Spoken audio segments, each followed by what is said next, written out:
Diya hey hi.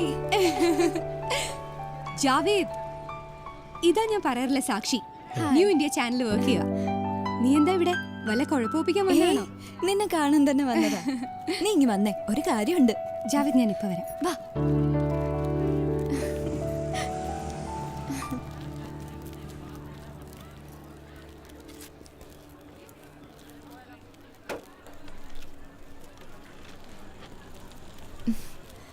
വാ കേറ്.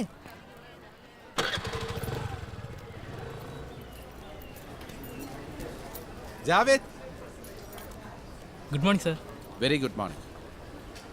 തന്നെക്കുറിച്ച് ചിലതൊക്കെ കേൾക്കുന്നുണ്ടല്ലോ, അത്ര സന്തോഷകരമല്ലാത്ത കാര്യങ്ങൾ.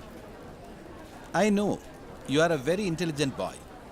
പക്ഷേ താൻ തിരഞ്ഞെടുത്ത വഴി തെറ്റായിപ്പോയി. Very dangerous. തന്നെപ്പോലെ ഇത്രയും ചിന്താശേഷിയുള്ള ഒരാൾ ഇങ്ങനൊരു ദൂഷിത വലയത്തിൽ പെടുകയെന്ന് പറഞ്ഞാൽ ഇറ്റ്സ് ക്വൈറ്റ് അൺബിലീവബിൾ. സർ പറഞ്ഞു വരുന്നത് എന്താണെന്ന് എനിക്ക് മനസ്സിലാവുന്നില്ല. മതവിശ്വാസം വളരെ സ്വകാര്യമായ ഒന്നാണ് കുട്ടി. അതിനും മീതെയാണ് മനുഷ്യൻ എന്ന വികാരം.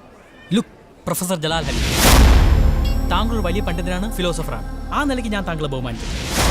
But don't act upon my brain. എൻ്റെ ചിന്താശക്തിയെ ചോദ്യം ചെയ്യരുത്. എൻ്റെ പേഴ്സണൽ കാര്യങ്ങളിൽ ആരിടപെടുന്നത് എനിക്കിഷ്ടമല്ല. ജാവേദ്,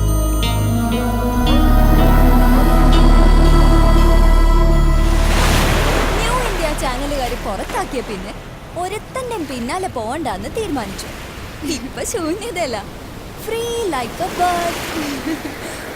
ചാനലിലെ പുലിക്കുട്ടിക്ക് ഇപ്പൊ പണിയൊന്നും ഇല്ലെന്ന് ചുരുക്കം. അതിന് വെച്ച വെള്ളം ഒന്ന് വാങ്ങി വെച്ചേക്ക് മോളെ. തലയിൽ ആൾതാമസം ഉണ്ടെങ്കിൽ പിന്നെ പണിക്കൊന്നും ഒരു മുട്ടും വരില്ല. കേട്ടിട്ടില്ലേ, a man can be destroyed but not be defeated. Hemingway പറഞ്ഞതാ. നിങ്ങൾക്ക് ഒരാളെ നശിപ്പിക്കാൻ പറ്റും, തോൽപ്പിക്കാനാവില്ല. അങ്ങനെ തോറ്റു കൊടുക്കാനേ മനസ്സില്ല എനിക്ക്. നീ ഒരു പ്രതിഭാസം തന്നെ മോളെ. എന്താ നിന്റെ പുതിയ പരിപാടി? ഒരു പ്രോഗ്രാം, സെൻസേഷണൽ ഇഷ്യൂവാ, ബട്ട് വെരി ഡേഞ്ചറസ്. ഇസ്ലാം തീവ്രവാദമോ വിഷയം. ഇവിടെ നടന്ന സ്ഫോടനത്തിന്റെ വെളിച്ചത്തിൽ ഒരു അന്വേഷണം. ഗ്ലോബൽ വിഷൻ ടി.വിയാ പ്രോഗ്രാം ചെയ്യാൻ ഏറ്റിട്ടുള്ളത്. ന്യൂസ് എഡിറ്റർ എനിക്ക് എല്ലാവിധ സപ്പോർട്ടും തരാമെന്ന് പറഞ്ഞിട്ടുണ്ട്. അങ്ങനെയാണെങ്കിൽ നിന്റെ കരിയറിൽ ഒരു ബ്രേക്ക് ത്രൂ ആവണം ഈ പ്രോഗ്രാം. അതെ, പറയുന്ന കാര്യങ്ങൾ ഫാക്ച്വൽ ആകണം. A real documentation of the reality. അതെ, കാര്യങ്ങളൊക്കെ ഒത്തുവന്നാ നിന്റെ ഒരു ഹെൽപ്പ് വേണ്ടിവരും എനിക്ക്. എന്താ, പേടിയുണ്ടോ നിനക്ക്?